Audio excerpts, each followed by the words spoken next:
O Flamengo tá montando o meio de campo mais apelão do futebol sul-americano, família. Jorginho chegou ao Rio e o Mengão tá perto de fechar com o volante do Arsenal. É mais um reforço de peso para esse time imbatível de 2025. Jorginho por aqui. Olha o Jorginho aqui. Fala, Jorginho. Tudo bem? Beleza? Vai aproveitar aí o Rio de Janeiro? Não, tem que melhorar o tempo, né, velho? Pô, complicado, né? Quando você vem, o tempo ruim, né? Depois não dá, não é a primeira vez. E aí? Por favor. Na expectativa de repente vir pro Mengão ou não? Vamos ver o que acontece. Beleza? Tem tempo pra arrumar, né? Tem. Vai ter reunião com o Boto, Jorginho? Boa pergunta. Pessoal. Vai conversar com o Boto ou não? Boa pergunta. Eu vim de férias. Cuidado. Valeu, Jorginho. Boa sorte. Imagina só, com Jorginho, Nico de la Cruz, Gerson e Arrascaeta, o Flamengo vai ter um meio de campo que vai atropelar qualquer time. E ainda tem mais. Pode ser Jorginho e Alan na contenção, liberando a galera para destruir na frente com Pedro e Bruno Henrique. Não tem para ninguém. O Flamengo tá pronto para dominar tudo esse ano. O Mengão quer ser o time mais forte do Brasil, da América do Sul e até do Mundial de Clubes. A chegada de Jorginho só mostra que o Mengão tá jogando tudo em 2025. Mas será que todo mundo vê isso? Vamos ver o que os comentaristas estão falando sobre essa contratação. A vinda dele pro Rio deixa claro que a chance é grande, né? De um acerto com o Flamengo. O jogador não vai sair lá da Inglaterra para vir pro Rio por uma sondagem.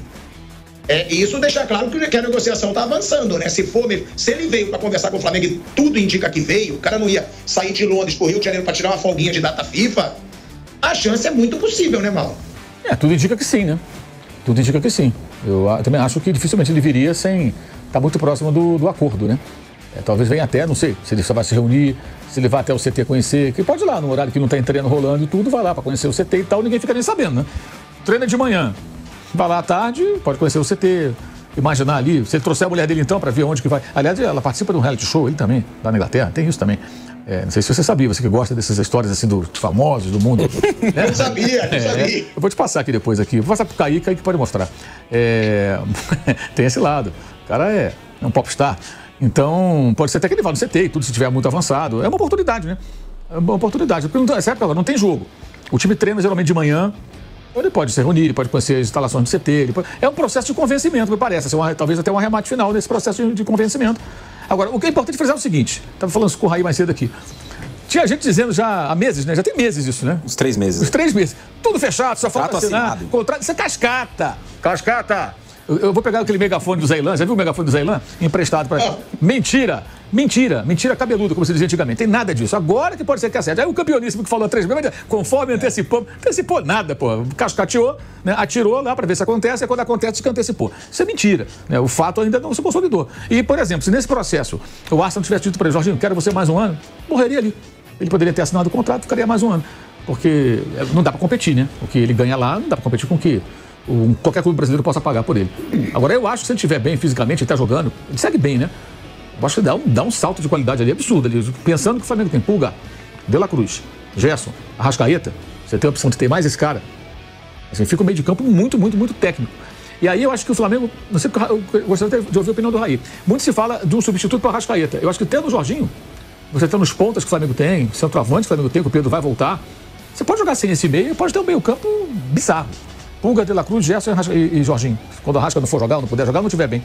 Você pode ter um quarteto de 2 atacantes. Você pode ter o Gerson por um lado, você pode ter um ponta pelo outro. Mas também tem outro lado, né, Mauro? Também tem outro lado, passando já pro Raí. Será que isso pode ser uma insegurança com relação ao Gerson? Porque o Gerson não aceitou a primeira proposta de renovação, né? Mas o contrato dele vai até 27. Vai até 27 o contrato dele. Ele tem muito tempo de contrato. Não, mas eu digo de chegar um clube agora na janela e oferecer mas se oferecer um dinheiro alto, tem que vender, não tem jeito, não vai segurar. Muito difícil, Thiago.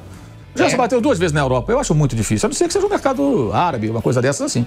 O jogador que bate 2 vezes na Europa, já com 28 anos, sendo que a última vez isso só foi porque o Sampaoli cismou que queria o Gerson. Ele encheu o saco dos caras da Olympique de Marseille até contratar. Eu acho muito difícil, a não ser um mercado como esse. Não que ele não jogue bola, joga muito bem. Mas é difícil pintar uma proposta irrecusável. Ele já foi vendido por 21, 22 milhões de euros na outra ocasião, foi comprado por 15 de volta.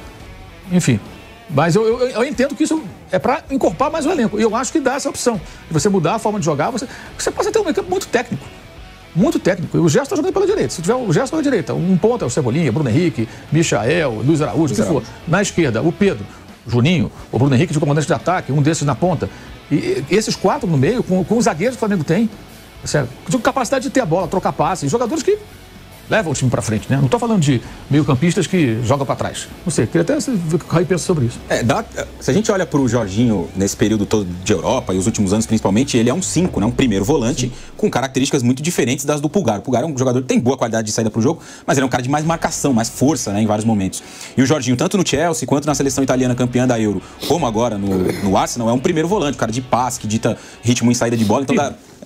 Uma espécie de Pirlo. Como Pirlo, Dá até pra você montar um meio campo com o Jorginho como esse primeiro volante, De La Cruz ao lado dele, uma dupla talvez, ou Pulgar, pra ser um cara ali do lado que tem mais pegada, e aí Gerson de um lado, Luiz Araújo ou Cebolinha do outro, e uma dupla que o Filipe Luís trabalhou bastante agora nesse começo de ano, né? O Bruno Henrique mais um. Ele jogou com o Bruno Henrique Plata, jogou com outras opções no fim do ano, chegou a jogar também com 2 atacantes, com o Bruno Henrique sendo um deles, porque também me parece, Mauro, que cada vez mais o Bruno Henrique vai deixando de ser aquele ponta, né? Pela idade, vai perdendo capacidade de arranque, velocidade, ele vai se adaptar a uma outra função, né? Ele é um cara que tem boa impulsão, bom posicionamento, ótima finalização de cabeça ou por baixo. Então, dá pra você pensar um desenho de Flamengo num 4-4-2, por exemplo, com Jorginho e De La Cruz, é o meio campo que, pelo menos a mim, agrada mais. Gerson de um lado, que é um cara que vai te dar uma consistência sem bola também, na marcação por ali. Um dos velocistas, que também cumpre esse papel, Cebolinha ou Luiz Araújo. E uma dupla, com Pedro e Bruno Henrique. Você ganha poder de fogo absurdo. E aí tem ainda, nesse quesito de saída de bola, né? Léo Ortiz tem excelente passe.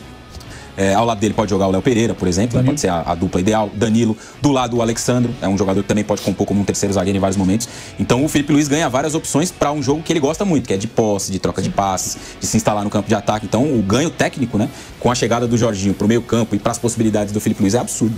Eu vejo dessa maneira. Eu acho que é uma contratação para dar mais opções. Até porque não joga todo mundo todo jogo, né? Você tem muitos jogos, é uma sequência pesada. O Flamengo vai dar, nessa Libertadores, um pouco mais de meia volta ao mundo nas 3 viagens que fará. Até São Cristóbal, na Venezuela, Quito, no Equador e Santiago del Estero, na Argentina. Essas 3 viagens vão dar 22 mil quilômetros voando. É voo fretado, mas são viagens longas. Então você tem a viagem longa, aí tem um jogo do Brasileiro um antes e um depois. Na outra semana tem o da Copa do Brasil.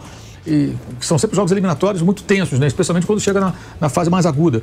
E esses caras vão se revezar. Então você tem o Jorginho, tem o Pulgar, tem o De La Cruz, tem o Gerson, tem o Arrascaeta. Você tem vários jogadores de diferentes características ali que podem se combinar de várias maneiras.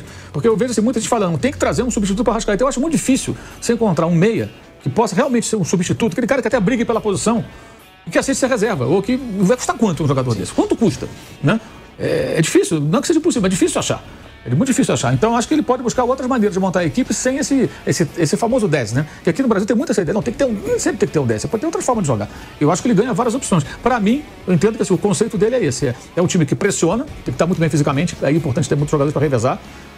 E que sabe sair da pressão. O Mano Menezes quase se confessou depois do jogo agora, no domingo, né? Ele falou, é muito difícil, eles pressionam na saída de bola e quando a gente consegue subir, eles saem. Eles conseguem sair da pressão e aí quando supera a primeira linha, você tem aquele problema, né? Porque os caras têm qualidade. O Jorginho é um cara que é mestre nisso, né? Sim. Pressão do adversário, encontrar passe, girar no meio da pressão para encontrar uma saída. Ele é um cara que faz isso, sim, muito bem. E esse até foi um dos fatores que fez o Arteta pedir a contratação dele no Arsenal, né?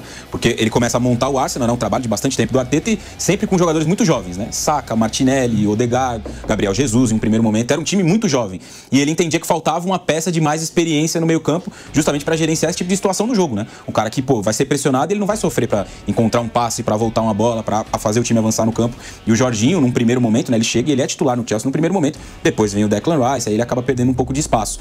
Mas ele também foi contratado por essa característica de jogo que ele tem, que pode agregar muito no Flamengo. E aí, nação, o que vocês acham? O Mengão já pode preparar a faixa de tetra ou ainda tem alguém que pode bater de frente? Comenta aqui embaixo. Não esquece de deixar o like, se inscrever no canal e ativar o sininho para não perder nenhum vídeo sobre o Malvadão. Tamo junto.